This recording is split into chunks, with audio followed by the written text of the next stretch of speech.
آپ سے جانوں. ہم یہ دیکھتے ہیں کہ آپ نے فرمایا کہ دین ہمیں فکری مزاحمت کی طرف لے کے جاتا ہے کہ اگر ہم نے کسی معاملے میں مزاحمت کرنی ہے تو فکری طور پر اس کو آگے بڑھائیں. دین کی جب آپ بات کرتے ہیں تو مجھے بتائیے گا کہ قرآن و حدیث میں، قرآن و سنت میں یہ بات کہاں مذکور ہے جو دین کی طرف منسوخ کر کے آپ نے بیان کی کہ اسلام تو ہمیں فکری مزاحمت کی بات کرتا ہے؟ چونکہ جو عملی نظائر ہیں لوگ بالمنہ پیش کرتے ہیں کہ رسول اللہ نے تو سرایا بھیجے، ظلم تھا، جبر تھا، استبداد تھا، مسلمانوں کو اپنے دین پر عمل کرنے کی اجازت نہیں تھی، تو لوگ نکلے ہیں، مزاحمت کی ہے، صحابہ کرام نکلے ہیں، علم بغاوت بلند کیا ہے. اور یہ جو فکری مزاحمت ہے اس کے نتائج تو دنیا میں اس قدر کمزور نکلے ہیں. اس کے نتیجے تو یہ نکلتا ہے کہ جلیاں والا باغ میں غیر مسلح لوگ بیٹھ کے فکری مزاحمت کر رہے ہوں تو کرنل ڈائر جیسے لوگ آ کر جو ہے لوگوں کو بھون دیتے ہیں. تو فکری مزاحمت دین میں کہاں بیان ہوئی ہے اور عملی نتائج کے اعتبار سے تاریخ کے اندر کب یہ سازگار اور معاون ثابت ہوئی؟ دونوں باتیں بالکل الگ الگ ہیں، اور ہماری ایک بڑی علمی بدقسمتی یہ ہے کہ ہم چیزوں کو خلط ملط بہت کرتے ہیں. میری حکومت قائم ہو گئی ہے، نظم اجتماعی میرے ہاتھ میں ہے، دنیا میں کہیں ظلم ہوتا ہے، عدوان ہوتا ہے، زیادتی ہوتی ہے، تو مجھے حکم دیا گیا ہے کہ اگر میرے پاس طاقت ہے تو میں طاقت کا استعمال کر کے اس ظلم کے خاتمے کی صحیح کروں گا. اسی چیز کو اسلام میں جہاد کا عنوان دیا گیا ہے. یعنی ہمارے ہاں جنگ اور جدال کا مقصد ہی یہ متعین کر دیا گیا ہے کہ وہ ظلم اور زیادتی کے خاتمے کے لیے کی جاتی ہے. لیکن یہ کون کرے گا جب حکومتیں قائم ہو جائیں گی؟ تو رسالت مآب صلی اللہ علیہ وسلم کے جن اقدامات کا آپ نے حوالہ دیا، کیا وہ حکومت قائم کرنے سے پہلے کر دیے تھے آپ نے؟ یعنی مکے میں کیا ظلم میں کوئی کمی ہوئی تھی؟ یہ آپ کو معلوم ہے کہ آل یاسر کے ساتھ جو کچھ ہوا، بلال کے ساتھ جو کچھ ہوا، صحابہ کرام کو 2 مرتبہ حبشہ کی طرف ہجرت کرنا پڑی، تو ان موقعوں پر رسول اللہ صلی اللہ علیہ وسلم نے کیا طریقہ اختیار کیا تھا؟ سریے بھیج دیے تھے، غزوے میں نکل کھڑے ہوئے تھے، حرم پر حملے کا حکم دے دیا تھا، لوگوں کے گھروں پر اپنے ساتھیوں سے کہا تھا کہ آپ بم لے کے پہنچ جائیں. کون سا کام کیا تھا آپ نے؟ جب حکومت قائم ہو جاتی ہے تو اس کی ذمہ داریاں بالکل الگ ہیں. حکومت قائم ہو گئی ہے تو آپ کے پاس طاقت ہے، آپ کے پاس اقتدار ہے، آپ کے پاس افواج ہے، آپ لوگوں پر قانون نافذ کر سکتے ہیں. اس میں اللہ تعالیٰ نے یہ اجازت دی ہے کہ اگر کسی موقع کے اوپر ظلم اور عدوان کے خاتمے کے لیے تلوار بھی اٹھانی پڑے تو اٹھاؤ، بلکہ قرآن مجید میں بعض جگہوں پر اس کی ترغیب دی ہے. یعنی جب مدینہ میں ایک باقاعدہ ریاست قائم ہو گئی تو رسول اللہ صلی اللہ علیہ وسلم اور آپ کے ساتھیوں سے یہ کہا گیا کہ تم لوگوں کو کیا ہو گیا ہے کہ ان لوگوں کے خلاف جنگ نہیں کرتے جو مختلف بستیوں میں ایمان لانے والوں کو ستا رہے ہیں. تو اگر ظلم ہے، عدوان ہے، فتنہ ہے، پرسیکیوشن ہو رہی ہے، کسی جگہ پر لوگوں کو مذہبی جبر کا نشانہ بنایا جا رہا ہے، یا اور کوئی ظلم کی صورت ہے اور آپ کے پاس حکومت ہے، تو آپ جہاد کریں گے. جہاد کا تعلق مسلمانوں کے نظم اجتماعی سے ہے. یہاں جو چیز زیر بحث ہے وہ یہ ہے کہ خود مسلمانوں کی اپنی حکومت کی طرف سے کوئی ظلم ہوتا ہے، زیادتی ہوتی ہے، جبر یا استبداد کے ساتھ معاملہ کیا جاتا ہے، تو وہ کیا کریں؟ تو اس پر میں نے یہ عرض کیا تھا کہ اس میں ہمیں فکری مزاحمت کی تبلیغ کی گئی ہے. یعنی ہمارے دین میں ہمیں یہ بتایا گیا ہے کہ ہر مسلمان کو جتنی اس کی ہمت ہو یہ کوشش کرنی چاہیے کہ وہ لوگوں کو، خواہ وہ حکمران ہیں، خواہ وہ سوسائٹی کے اعیان و اکابر یا ارباب حل وقت ہیں، خواہ وہ عام لوگ ہیں، ہر معاملے میں ان کو اللہ کے دین کی دعوت دی جائے. ادعو الی سبیل ربک. دین کی دعوت جب آپ دیتے ہیں تو یہ کیا چیز ہے؟ ظاہر ہے کہ دین کی خلاف ورزی ہو رہی ہوگی، دین سے گریز ہوگا، دین سے فرار ہوگا، دین کے احکام کی پیروی نہیں کی جا رہی ہوگی. تو آپ جب اس کے خلاف اللہ کے دین کو پیش کریں گے، آپ قرآن مجید لوگوں کو سنائیں گے، آپ حدیث لوگوں کو سنائیں گے، آپ اللہ کے پیغمبر کی تعلیمات ان کے سامنے رکھیں گے، تو اس کا لازمی نتیجہ کیا ہوگا کہ ایک مزاحمت پیدا ہوگی. اس کو میں نے فکری مزاحمت سے تعبیر کیا تھا. دوسری میں نے جو نص آپ کے سامنے پیش کی تھی وہ امر بالمعروف اور نہی عن المنکر ہے. یعنی ہم اچھی باتوں کی تلقین کے پابند بنائے گئے ہیں. یہ ہم میں سے ہر فرد کی ذمہ داری ہے اپنے حالات کے لحاظ سے کہ وہ اچھی باتوں کی تلقین کرے اور لوگوں کو بری باتوں سے روکے. ظاہر ہے کہ بری باتوں سے روکنے کا یہ عمل زبان سے ہوگا، تلقین کی صورت میں ہوگا، نصیحت کی صورت میں ہوگا، تا وقتے کہ کسی جگہ ہمیں اختیار حاصل ہو جائے. جیسے ہر شخص کو اپنے گھر میں ایک اختیار حاصل ہوتا ہے، کسی ادارے میں حاصل ہوتا ہے، تو وہاں رسول اللہ صلی اللہ علیہ وسلم نے فرمایا کہ تو اپنے دائرہ اختیار میں پھر اپنے اختیار سے بھی اس چیز کو روک دو. تو یہ طریقہ اختیار کرنے کی ہمارے دین میں تلقین کی گئی ہے. میں نے یہ عرض کیا تھا کہ جب بھی کبھی کوئی خرابی پیدا ہو، اوپر ہو نیچے ہو، احبار میں ہو رہبان میں ہو، آپ کے ملوک میں ہو، بادشاہوں میں ہو، مسلمانوں کے لیے اللہ کے دین کی بتائی ہوئی راہ یہ ہے. یہی راہ پیغمبروں نے اختیار کی ہے، یہی صالحین نے اختیار کی ہے کہ وہ فکری مزاحمت کریں. یعنی اگر غلطی ہو رہی ہے تو بجائے اس کے کہ اس کے مؤید بن کے کھڑے ہو جائیں، اس کا ساتھ دینے والے کھڑے ہو جائیں، ظلم اور جبر کو خود اپنے ذریعے سے دوسروں تک پہنچانے والے بن جائیں. ان کو چاہیے کہ وہ اس میں لوگوں کو نصیحت کریں، اس سے روکنے کی صحیح کریں. جس کو رسالت مآب صلی اللہ علیہ وسلم نے بیان کیا تھا نا کہ تم قاتل اور مقتول دونوں کی مدد کرو. قاتل کی اس لیے کہ تم اسے روکو کہ وہ کتنے بڑے جرم کا ارتکاب کر رہا ہے، مقتول کی تو کرنے کے لیے ہر آدمی چاہے گا. تو اس وجہ سے ایک مسلمان کا صحیح رویہ یہ ہے. رہ گئی یہ بات کہ آپ نے اب اس حکومت کا تختہ الٹنا ہے. اگر آپ کوئی حوصلہ مند آدمی ہیں، آپ یہ کرنا چاہتے ہیں تو کر لیں، لیکن یہ کہ اس کا خیال رکھیں کہ آپ کوئی ایسا کام نہیں کریں گے کہ جس کے نتیجے میں لوگوں کی جان مال آبرو کو خطرہ لاحق ہو گیا. اگر آپ اور آپ کے ساتھ کچھ لوگ اپنی رائے سے، اپنے نقطہ نظر کے لحاظ سے اطمینان کر کے یہ سمجھتے ہیں کہ ان کے پاس ایسے آثار شواہد پیدا ہو گئے ہیں کہ وہ ایک دوسری حکومت قائم کریں، جیسے کہ بنو امیہ کے خلاف بنو عباس نے، ان سے پہلے بہت سے لوگوں نے خروج کیے، تو یہ کوئی ایسی چیز نہیں کہ جس پر استبدادی حکومتوں کے معاملے میں تنقید کی جائے. یعنی اگر تو میں نے عرض کیا تھا کہ حکومت امرہم شورا بینہم پر قائم ہوئی ہے، پھر تو اس طرح کا کوئی اقدام بھی نہیں کیا جا سکتا. وہ ہر حال میں ناجائز ہوگا، اس لیے کہ لوگ جب حکومت کو منتخب کرتے ہیں تو پھر لوگ اس کو جب چاہیں گے معزول بھی کر دیں گے. پھر اس طرح کا اقدام اگر ہو رہا ہے تو وہ لوگوں کے خلاف ہو رہا ہے، اور اس کی اللہ نے، اللہ کے رسول نے اجازت نہیں دی. یہ فساد ہے. ایسی صورتحال نہیں ہے، استبدادی حکومت ہے، کسی نے اپنی بادشاہی قائم کر لی ہے، ابراہیم لودھی نے کر لی ہے، عثمانیوں نے کر لی ہے، کسی نے کر لیا، کوئی دوسرے لوگ اٹھتے ہیں وہ اپنی بادشاہی قائم کرنا چاہتے ہیں. نہ یہ کوئی مستحب عمل ہے، نہ اس کو کوئی گلیمرائز کرنے کی ضرورت ہے. یہ لوگ کرتے رہے ہیں، دنیا میں کرتے رہیں گے. اس میں جب بھی کوئی اس طرح کا اقدام کریں گے یہ دیکھا جائے گا کہ انہوں نے کسی اخلاقی اصول کی خلاف ورزی تو نہیں کی. اسی لیے میں نے سیدنا حسین رضی اللہ عنہ کے اقدام پر تبصرہ کرتے ہوئے بڑی تفصیل سے آپ کو یہ بتایا تھا کہ انہوں نے اقدام تو کیا، اقدام کی منصوبہ بندی بھی کی. یہ چاہا کہ ان کے والد کے چونکہ بہت سے مؤیدین کوفے میں موجود ہیں تو وہاں چلے جائیں، ان کی خواہش بھی تھی، اسی لیے انہوں نے مسلم بن عقیل کو پہلے بھیجا. وہ یہ سمجھتے تھے کہ وہاں اگر ان کو قوت حاصل ہوتی ہے تو وہ اس حکومت کا تختہ الٹ سکتے ہیں. یہ اپنی ذات میں کوئی ناجائز کام نہیں تھا، اس لیے کہ اگر ایک حکومت استبدادی طریقے سے قائم ہو گئی ہے تو دوسری بھی ہو جائے گی. لیکن اس میں کیا انہوں نے کسی اصول، کسی قاعدے، کسی اخلاقی چیز کی خلاف ورزی کی؟ تجزیہ کر کے میں نے آپ کو بتایا کہ ایسا انہوں نے بالکل نہیں کیا. تو اس لیے اگر ایسی کوئی کوشش ہے تو حکومتیں انہیں روکیں گی. ان کے روکنے کے دوران میں اگر کوئی حادثہ ہو جاتا ہے تو ہو جائے گا، لیکن یہ کہ دین کا بتایا ہوا طریقہ کیا ہے، یعنی جس کی دین تعلیم دیتا ہے، جو وہ چاہتا ہے کہ اختیار کیا جائے، جس کو وہ باعث اجر قرار دیتا ہے، جس کے استحباب کے بارے میں بات ہو سکتی ہے، وہ یہ ہے کہ آپ سچائی کی دعوت دیں، لوگوں کو خدا کے دین کی طرف بلائیں، اگرچہ اس کے لیے جان ہی دینی پڑ جائے. تو اس کو حضور نے بیان فرمایا ہے کہ سب سے بڑا جہاد کیا ہے لوگوں کے لیے. یعنی ایک جہاد وہ جو حکومتیں کرتی ہیں، وہ تو تلوار سے کیا جاتا ہے، بندوق سے کیا جاتا ہے، لیکن لوگوں کے لیے، عام لوگوں کے لیے جن کے پاس حکومت یا اقتدار نہیں ہے، سب سے بڑا جہاد کیا ہے؟ کلمۃ عدل، یا بعض روایتوں میں کلمۃ حق عند سلطان جائر. یعنی جب اس طرح کا جبر قائم ہو جائے تو اس کے مقابلے میں صحیح بات کہنا، سچی بات کہنا. یہ پوری بات ہے جو میں نے کی تھی. ٹھیک. ہم سب یہ جو عملی نتیجے کے اعتبار سے ہم دیکھیں، انسان چونکہ اپنے حالات، اپنی مثالوں سے نتائج اخذ کرتا ہے.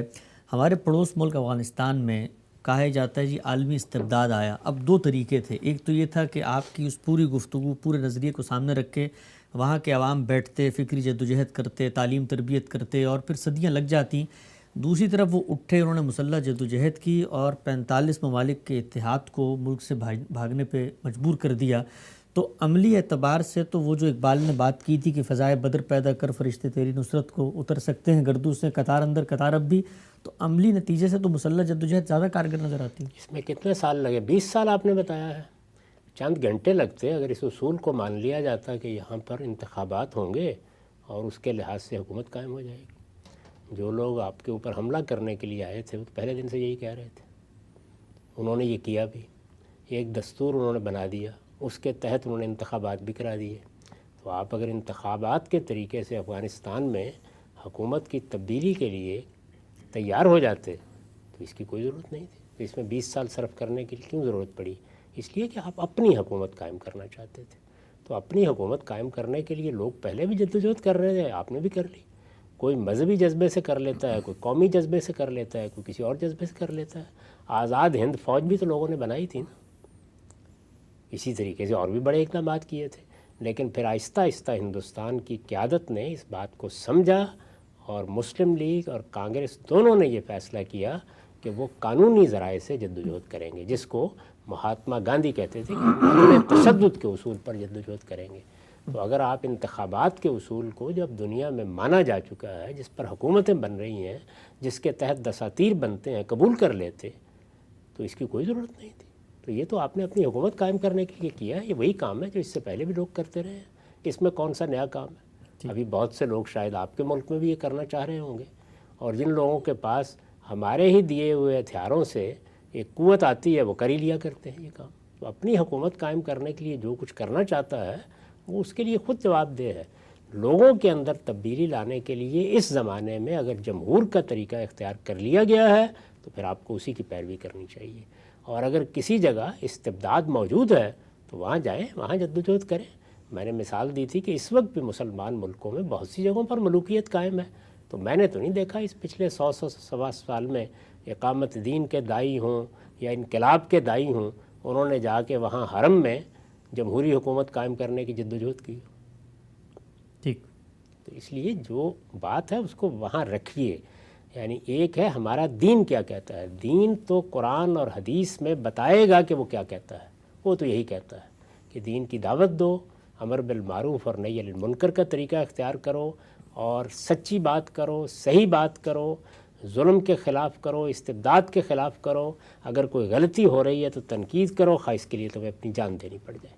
یہ دعوت کی مظلومانہ جدوجہد ہے. یعنی آپ ظلم سہ لیں گے لیکن کسی کے خلاف کوئی اقدام نہیں کریں گے اور صحیح بات کریں گے.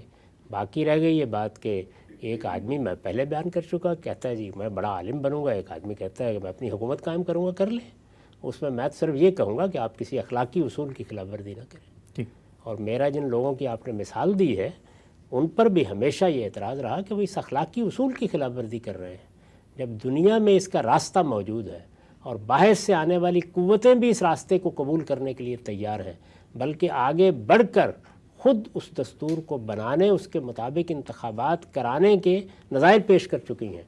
تو مجھے آگے بڑھ کر اس کو ماننا چاہیے کہ افغانستان کے عوام کو اس کا موقع ملے کہ وہ اپنے حکمران منتخب کریں. تو یہ کیا مثال دی آپ نے؟ ٹھیک. تو اچھا ہم سب جب آپ فرماتے ہیں کہ وہاں حالات کا جبر تھا، ملوکیت اور کوئی پیرل نہیں تھا، تو یہ بھی تو قبائلی نظام میں وہاں کہتے ہیں مشاعر ہیں اور ان کا اپنا قبائلی سسٹم ہے. تو اس صورت میں ہم پھر ان سے کیوں مطالبہ کرتے ہیں؟ ہم بھی ملوکیت کی طرز پہ اس طرح کی حکومتوں کو تسلیم کر لیں.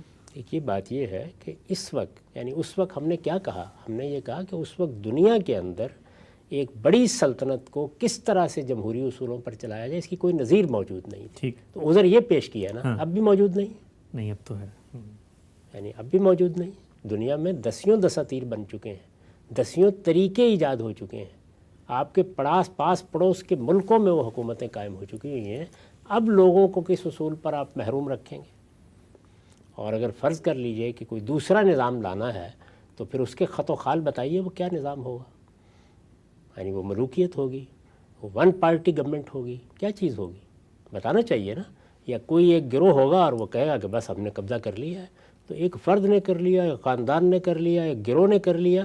اس سے تو آپ یہ روایت قائم کر رہے ہیں کہ آج ایک گروہ نے قبضہ کر لیا، کل کوئی دوسرا 20 سال جنگ کر کے وہ قبضہ کر لے، اور اس طریقے سے افغانستان کھنڈر بنتا رہے اور اس کی قوم کے بچے اسی طریقے سے لوگوں کے سامنے اپنے ہاتھ پھیلانے پر مجبور کیے جاتے رہے.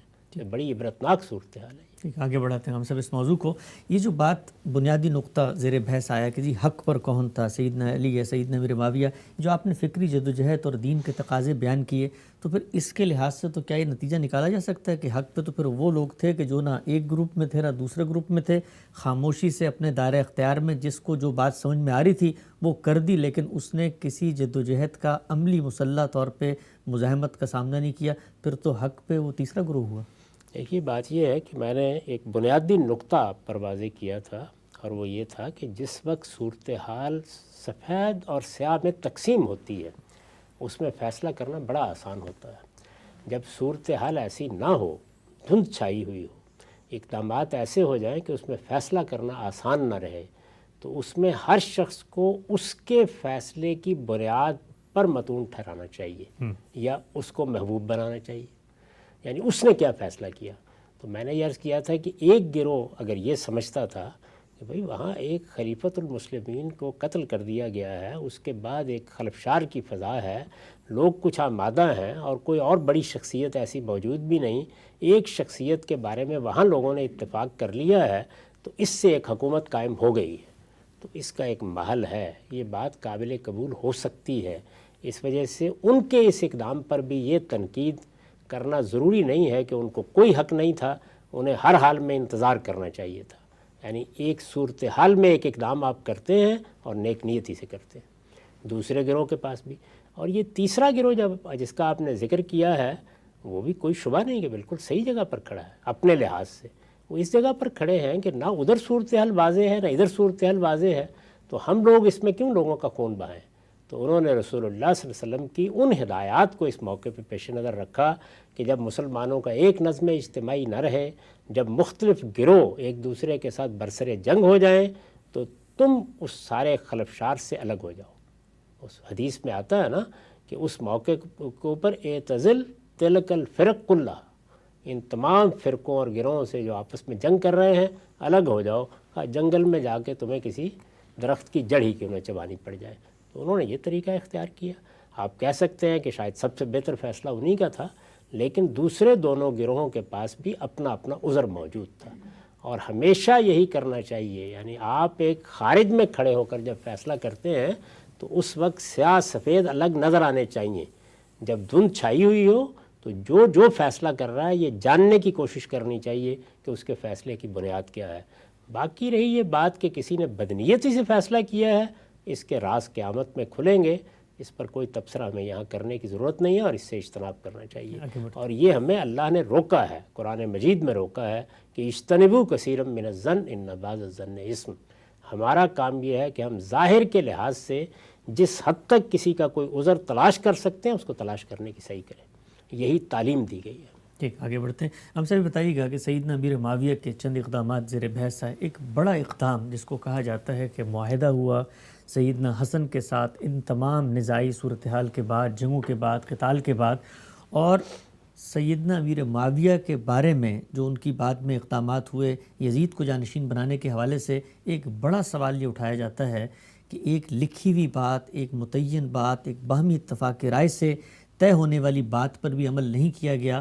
اور اس معاہدے میں یہ بیان کیا جاتا ہے کہ کہا گیا تھا کہ ان کے بعد یہ حکومت واپس لوٹ آئے گی خود آل رسول کی طرف، سیدنا حسن اور ان کے جو متعلقین ہیں وہ پھر سیدنا امیر معاویہ کے بعد سنبھال لیں گے. لیکن اس معاہدے پر بھی عمل نہیں ہوا. اور ایک ضمنی پہلو بھی ذرا بیان کیجئے گا کہ جب صلح ہو گئی، اس سال کو عام الجماع کہا جاتا ہے، اتفاق ہو گیا سب جو اسٹیک ہولڈرز تھے، تو پھر اس کے بعد بھی سیدنا امیر معاویہ کی حکومت استبدادی حکومت کیسی رہی جب سب لوگوں نے اتفاق کر لیا کہ آپ ہی حکمران؟ پہلے سوال کا جواب یہ ہے کہ وہ معاہدہ آپ کو میسر آ گیا ہے، یعنی جو سیدنا حسن کے ساتھ ہوا تھا. میں نے بڑی تفصیل سے یہ بتایا تھا کہ یہ ہمارا وہ دور ہے جس میں کوئی باقاعدہ مورخ ہے ہی نہیں.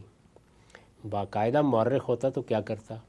وہ سب سے پہلے اس معاہدے کی نقل آپ کو اپنی کتابوں میں فراہم کرتا، تاریخ کو منتقل کرتا. اس کو وہ کہیں پایا ہی نہیں جاتا. یعنی اس وقت تو زبانی روایتیں ہیں جس میں کوئی کہتا ہے اس میں یہ 2 شرطیں تھیں، کوئی کہتا ہے یہ 3 شرطیں تھیں.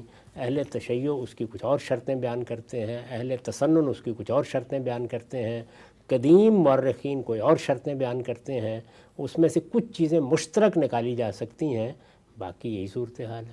تو جب تک آپ معاہدہ پیش نہیں کریں گے اس پر یہ تبصرہ کیسے کیا جا سکتا ہے کہ اس کی خلاف ورزی ہو گئی ہے؟ وہ معاہدہ تو کہیں پایا ہی نہیں جاتا۔ اچھا، یعنی یہی بات ہے جس کی طرف میں نے توجہ دلائی تھی۔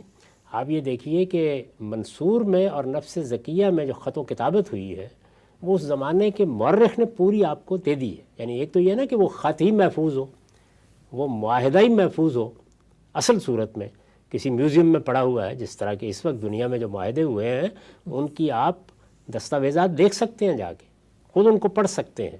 یعنی پہلی جنگ عظیم کے بعد، دوسری جنگ عظیم کے بعد جو معاہدات ہوئے وہ سب موجود ہیں، ان کو دیکھا جا سکتا ہے۔ تو ایک صورت تو یہ ہے، لیکن کم سے کم یہ تو ہو کہ معاہدے کی نقل کوئی معاصر مورخ فراہم کر دے، پوری تحریر بیان کر دے نا، جس طرح میں نے عرض کیا کہ نفس زکیہ کا خط اور منصور کا جواب دونوں تاریخ کے پاس موجود ہیں۔ تو اس طرح کا کوئی معاہدہ ہمارے پاس اس صورت میں موجود نہیں ہے۔ اس کے بارے میں وہی زبانی روایات ہیں، لوگ بیان کر رہے ہیں۔ بلکہ میں آپ سے عرض کروں گا کہ دو بڑے معاہدات ہیں نا، ایک یہ معاہدہ جو سیدنا حسن کے اور معاویہ رضی اللہ عنہ کے درمیان ہوا، دوسرا وہ معاہدہ جو تحکیم کے موقع پر سیدنا علی کے اور سیدنا معاویہ کے مابین ہوا۔ جی، دو معاہدات ہوئے نا، دونوں ہی کو آپ مجھے کہیں سے لا کے دے دیں، بتا دیں کہ وہ معاہدات پورے کے پورے کہاں پڑے ہوئے ہیں۔ اچھا، یعنی ایک تو یہ ہے کہ وہ اپنی اصل دستاویز کی صورت میں اس کا مطالبہ نہیں کر رہا، یعنی وہ تحریر کسی معاصر مورخ نے پوری نقل کی ہے، تحکیم کے فیصلے کو نقل کیا ہے۔ تو یہ چیزیں اس صورت میں ہمارے پاس موجود نہیں ہیں۔ اس لیے میں نے توجہ دلائی تھی کہ یہ جو 100-150 سال کا عرصہ ہے، اس میں اسی طرح کی روایتیں ہیں، ان کی بنیاد کے اوپر حتمی فیصلے سنانے کی بجائے ایک مورخ کے طریقے پہ ان کا تجزیہ کریں، روایتوں کو دیکھیں، اس میں جو بات معقول نظر آئے لوگوں کو ضرور بتائیں، اس پر لکھیں بھی، لیکن کسی کو مجرم ٹھہرانے کے لیے تو پھر وہ معاہدہ پیش کرنا پڑے گا نا، پھر میں اس کا جائزہ لے کے بتاؤں گا کہ اس میں کس کی خلاف ورزی ہوئی ہے اور کس چیز کو قبول کیا گیا ہے۔ اچھا، اس کے بغیر یہ فیصلہ کیسے صادر کیا جا سکتا ہے؟ اچھا صاحب، ایک متفق علیہ شر جو اہل سنت اور اہل تشیع سب اس کو مانتے ہیں، وہ یہ کہتے ہیں کہ زبانی روایات ہی صحیح، مختلف جگہوں سے جمع کر کر ایک جامع متن جو بناتے ہیں، اس میں یہ تو دونوں طرف کے لوگ مانتے ہیں کہ لکھا ہوا تھا کہ سیدنا امیر معاویہ کے بعد سیدنا حسن جو ہیں وہ حکومت کو سنبھال لیں گے، تو یہ تو ایک متفق علیہ بات تھی۔ یہ بھی کوئی متفق علیہ شرط نہیں ہے، میں ایسے ہی آپ یہ بات کر رہے ہیں، آپ اس کی تحقیق دوبارہ کریں، پھر دیکھیں کہ کس طرح یہ متفق علیہ شرط ہے۔ لیکن تھوڑی دیر کے لیے مان لیجئے تو سیدنا حسن تو دنیا سے رخصت ہو چکے تھے اس وقت، یعنی سیدنا امیر معاویہ سے پہلے ہی رخصت ہو گئے۔ ظاہر ہے کہ وہ تو اقتدار انہوں نے جب دیا ہے تو اس کے کچھ عرصے کے بعد دنیا سے رخصت ہو گئے، تو اگر یہ تھی بھی شرط تو ان کے ساتھ دنیا سے رخصت ہو گئی۔ تو اس وجہ سے اس کو کس طرح آپ شرط کے طور پر پیش کر سکتے ہیں؟ میں پھر گزارش کروں گا کہ اس طرح کی جتنی چیزیں ہیں ان میں اگر کوئی خلاف ورزی بھی ہوئی ہے تو آج میں اور آپ اس کا محاکمہ کر کے حتمی رائے دینے کی پوزیشن میں نہیں ہیں۔ میری ساری گفتگو کا حاصل یہی ہے کہ بنیادی اصولوں پر اور اخلاقی مقدمات پر رائے قائم کریں۔ ہمارے پاس اللہ کی کتاب ہے، اس میں دیے ہوئے اصول ہیں، دین ہے، اس دین سے کچھ اصول عامہ نکلتے ہیں، ہمارے پاس اخلاقی اقدار ہیں، ان کی روشنی میں ہم جو اسٹیبلشڈ ہسٹری ہے اس پر بات کریں گے۔ اس طرح کی جتنی روایات ہیں ان کو پڑھنا، ان کو سمجھنا، ان پر تاریخی محاکمہ کرنا اہل علم کا کام ہے۔ میری بھی آراء ہیں اس میں، لیکن وہ آراء بس ایک طالب علم کی آراء ہوتی ہیں، ان کی بنیاد کے اوپر آپ عقیدوں کی تبلیغ کرنا شروع کر دیں، آپ لوگوں کو کنڈیم کرنا شروع کر دیں، آپ کسی ایک شخص کو، دو اشخاص کو متون کریں، یہ وہ چیز ہے جس سے اجتناب کرنا چاہیے۔ تو اگر کوئی آدمی ادھر ادھر کی شرائط اکٹھی کر کے کوئی مقدمہ قائم کرنا چاہتا ہے تو اس کو اپنے پروردگار کے سامنے جواب دہی کے احساس کے ساتھ یہ کام کرنا چاہیے۔ میرے نزدیک جب تک آپ کے پاس وہ معاہدہ کسی معاصر مورخ کا منقول معاہدہ موجود نہ ہو، اس طرح کا کوئی معاملہ بھی اس طرح پیش نہیں کرنے کی جسارت کرنی چاہیے۔ ہم سب بہت ہی اہم گفتگو، بہت نئے پہلوؤں سے آج آپ نے پردہ اٹھایا سیدنا علی اور سیدنا امیر معاویہ کے درمیان جو ایک سیاسی کشمکش تھی، اس حوالے سے آپ کا ایک منفرد زاویہ نظر جان رہے ہیں۔ سلسلے کی 18ویں قسط تھی، بہت سارے سوالات ہیں، لوگوں کے ضمنی اشکالات بھی ہیں، ایک ایک کر کے آپ کے سامنے رکھیں گے۔ وقت یہاں پہ ختم ہوتا ہے، دوبارہ حاضر خدمت ہوں گے، اب تک آپ کے وقت کا بہت شکریہ۔ اچھا۔